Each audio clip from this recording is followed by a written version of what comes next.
Joining us for an overview of what's going on, where the world is at, where New Zealand is in that world, is our friend Professor Robert Patman, expert on all things international. Robert, welcome to the program. Lovely to have you with us. Thank you, Sean. It's a pleasure. Okay, I just want you to prioritise these things in terms of New Zealand's interest or potential for harm to New Zealand. What's the most important thing going on in the world of geopolitics right now for New Zealand? Is it China in the Pacific? Is it Ukraine? Is it shaking hands with Joe Biden? Is it changing the relationship with Australia with a change of government there? I think the major challenges are the Ukraine situation, and to a secondary, a slightly lower level of importance, I would put the China situation. Both Russia and China are authoritarian powers which represent, and they both seek to really, to different degrees, seek to amend the international rules-based system on which New Zealand depends. We trade with more than 100 countries around the world. We're a liberal democracy. We believe in the rule of law. We actually want to deepen the rules-based order internationally, Sean, so that middle powers and small powers can have a greater say in their international environment. What we're witnessing in the Ukraine is a blatant assault on the rules-based order, an attempt to amend rules through the application of military force, which sets a very bad precedent internationally, and one which the smaller and middle powers would be severely disadvantaged if we saw global institutions undermined in this fashion. All right, so sending these New Zealand Defence Force personnel to train Ukrainian military in Britain, that is a commitment that we realise how serious this is. Is that, by international standards, stepping up our involvement in Ukraine? Well, or is it just symbolic? New Zealand's position. I think it's more than symbolic. I think New Zealand's position has steadily increased. We started off with about 5 million humanitarian aid for Ukrainian refugees. We then stepped that up to 11 million for non-lethal military support, body armour, etc. Then we expanded it to 30 million, with about 15 million earmarked for the provision of weapons for Ukraine. And also about 70 personnel were sent to Europe, about 60 to help with logistics. Hercules was sent, and in addition, about 9 intelligence people were sent to 2 European countries, which are involved in the process of assisting Ukrainians. Now we have this announcement this week that we've got 30 military personnel going to the UK to train Ukrainians in the use of a howitzer, L119. Gun, which a form of artillery, which its range exceeds 10 kilometres, a very important weapon which the Ukrainians now have. They need to be trained. So we're playing important roles, I think.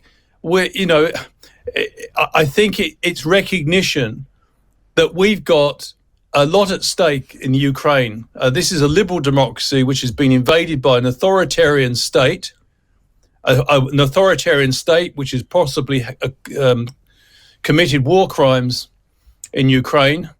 In addition, Ukraine is a non-nuclear power. It gave up its nuclear weapons and therefore shares a non-nuclear vision with New Zealand. And, in addition, President Zelensky has said he wants to see the reform of the United Nations Security Council, which he says is broken. And of course, the United Nations Security Council has badly let down the Ukraine in this crisis. And we as a country, unlike some of our other allies, want to see the reform of the UN Security Council. So we have a big stake in Zelensky prevailing and joining New Zealand, and together with other small and middle-sized countries, and saying enough is enough. Let's get this UN Security Council sorted out where 5 powers have the ability to block anything they don't like. Yeah. After 8 o'clock on the show, we got Matt Robson, former Associate Minister of Foreign Affairs, who's been on RT and anywhere else you can get some time, saying that, Zelensky supports Nazis. Russia's got a point. and NATO is, what did he call it, the nuclear-armed terrorist organisation. What do you think of Mr. Robson's comments? Well, as reported by you, Sean. Oh, those are straight quotes. Those are straight quotes. They've been everywhere. He's been on RT, yeah. Well, suffice it to say, I disagree. Strongly or just mildly? Strongly disagree. Part of the Russian narrative is there's been Nazis in Ukraine, but let's look at this empirically. Who's been hanging out with far-right forces and who's been sponsoring them internationally? It's the Putin government. The Putin government has been supporting the far-right in Germany, AfD.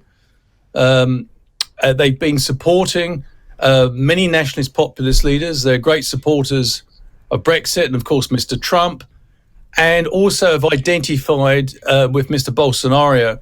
So, of course there are Nazis in Ukraine. There's Nazis in every country. The question is, are Nazis running the country? No. President Zelensky is of Jewish origin, whose family personally suffered at the hands of Nazis. And what is quite clear is that there is massive resistance to the Russian invasion of Ukraine.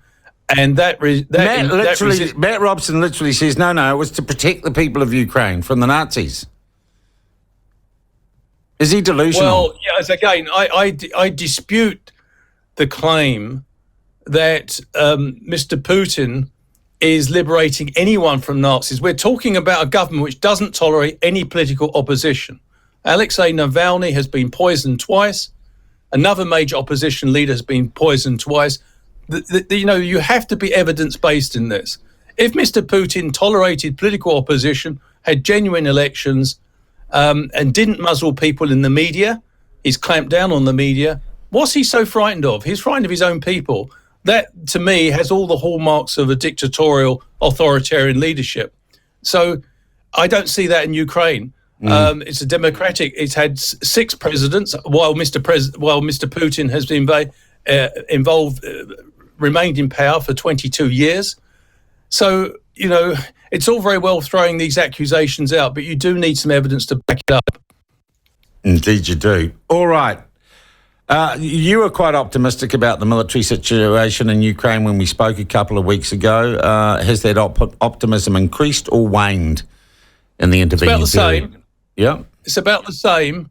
I think the situation in Moscow is getting increasingly difficult for Mr. Putin. Rumours about his health are intensifying, but more importantly, there's further signs of sabotage going on in Russia, committed by Russians, apparently, on strategic facilities. And in addition, there are signs now of clear discontent amongst certain elite figures. I noticed that a key Russian diplomat in Geneva has resigned and issued a public statement and said he was never been more ashamed of his country's behaviour. I think there's a lot of discontent under the surface. The longer this war goes on, the more the discontent's going to come out. So at the moment, with regard to the military situation, I think the Ukrainians are taking quite heavy casualties in the Donbass region, but so are the Russians. I noticed Zelensky made another appeal for more heavy weapons.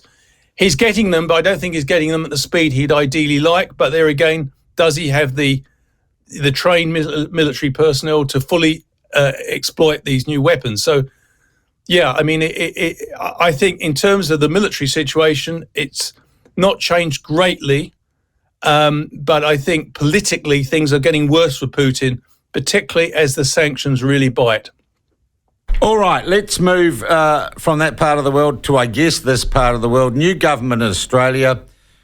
We've yet to see what that does for trans-Tasman relations, but also a growing awareness that China, there is a superpower struggle going on in our part of the world between Chinese influence and United States influence. Where do we sit in that right now, and where should we be sitting in that tussle?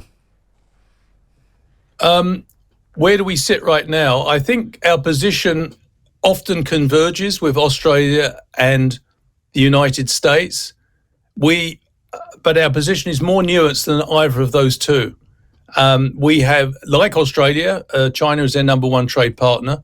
It doesn't mean, however, we have not raised concerns about China's growing assertiveness. And I think the Prime Minister made her feelings quite clear recently with the signing of the Solomons China Security Accord, which he basically expressed her strong opposition to and worried that this could be a growing militarization of the Pacific region. So I think our position is an independent foreign policy. It's one that basically believes in a rules-based multilateral order. It largely coincides with Australia and the United States, but it's not an echo of their position. Right. Well, I know we signed this deal, which seemed largely symbolic to me. Was it economic cooperation deal with a whole bunch of countries, but pointedly not China?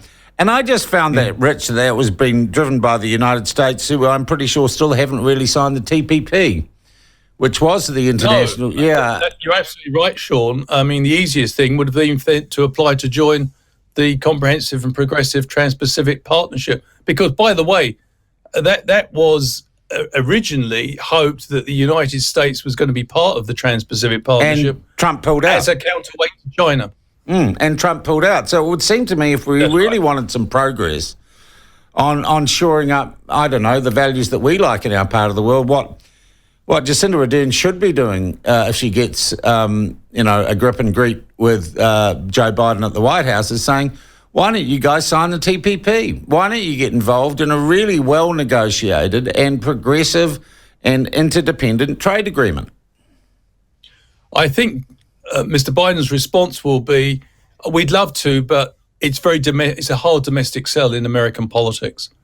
Yeah. And I think that's the reason that Mr. Obama had a struggle to get the agreement in place. And then, of course, Mr. Trump revoked it. Because there are elements now within American politics, some actually in the Democratic Party, but more in the Republican Party, that believe that such agreements as the Trans-Pacific Partnership, or its latter version, the Comprehensive and Progressive Trans-Pacific Partnership, involving 11 countries, are sort of evidence of globalism and global elitism. So I think Mr. Biden has an easier job when he says that America's spearheading a new multilateral agreement.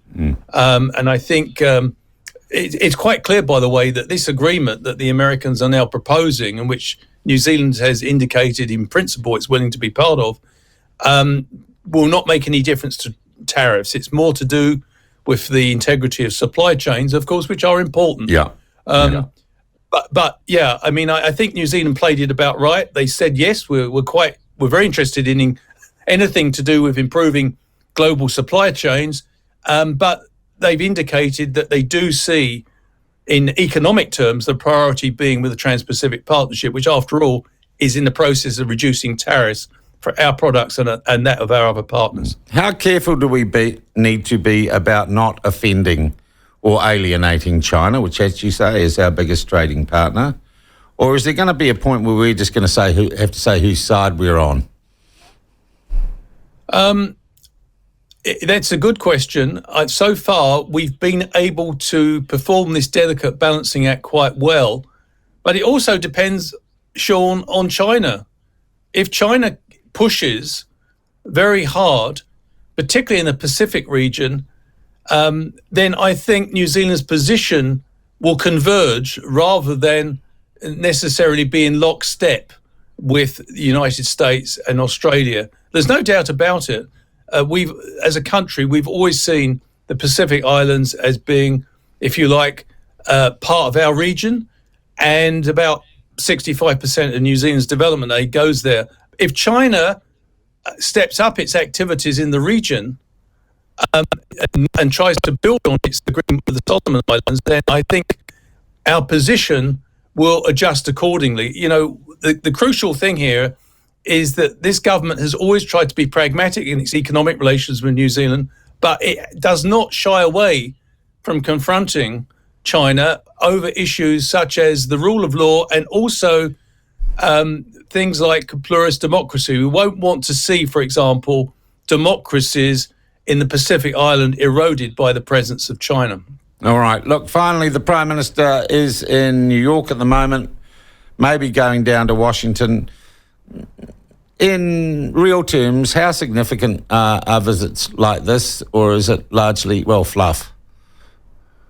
No, I think it's very significant. I think in international politics, face-to-face, personal contact still counts for a great deal. And Jacinda Ardern is held in very high esteem by the Biden administration. Dr. Kirk Campbell, the Indo-Pacific coordinator for the National Security Council of the United States, has publicly spoken about how much he admires her leadership. I think that view is widely held in the Biden administration by also by the Secretary of State, Antony Blinken. So I think this is more than fluff. I think also the Prime Minister is quite highly regarded by American people. And so, yeah, she's got a high profile. So in a sense, this is a way to make serious inroads into improving America as our third largest trading partner. We'd like to, if you like, diversify away from China as much as we can. That's a stated objective of the government. All right. And there are a lot of business people with her on that trip, I know.